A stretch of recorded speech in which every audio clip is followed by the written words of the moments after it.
আমরা চাই বাঁচতে আর বাঁচাতে, পরিষ্কার কথা। এইভাবে বিশৃঙ্খলা সমাজ আমি দেখতে রাজি নই। সুতরাং মনে রাখবে যে আমার সন্তান দলের ছেলে যদি নাম করতে বেড়ায়, কীর্তন করতে বেড়ায়, যদি কোনো অসুবিধা হয়, তারা পড়াশোনা বা রুগী থাকে, তাদের ভালোভাবে বলে দেবে, বাধা দেবেন না, অশান্তি কেউ করবে না, এটা ভালো ভবিষ্যতে ভালো হবে না, পরিষ্কার কথা। তারা মোস্তানি করতে পারে যে আমরা পাওয়ারে আছি, বা আমরা হ্যান্ডখানে গিয়া টানেগা পুলিশ আমার বাবার বাবা, সুতরাং কোনো অসুবিধা নাই, একেবারে আমরা আত্মীয় শালা সম্বন্ধী, ওইসব দিয়ে কিন্তু চিরা ভিজবে না, পরিষ্কার কথা জানিয়ে দিলাম।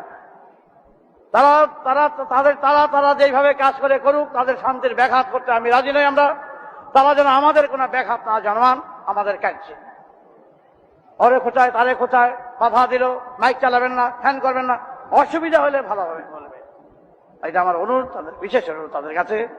যদি তাদের দোষ ত্রুটি হয় সেন্ট্রাল কমিটি জানা যাবে, কিন্তু আমরা যে যদি কারো দোষ ত্রুটি দেখি, কে তার প্রতিকার করবে এটা আমরা জানতে চাই।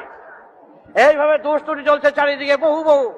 কারো ব্যক্তিগতভাবে আমার বক্তব্য নাই, আমি কারো ব্যক্তির ঝগড়া করতে চাই না। আমরা নিজেদের ব্যক্তিগত আক্রোশ পিঠাবার আমার ঝগড়া নাই, আমাদের সহজ সরল পথে যেন কেউ বাধা সৃষ্টি না করে। আমি পুলিশদের বলছি,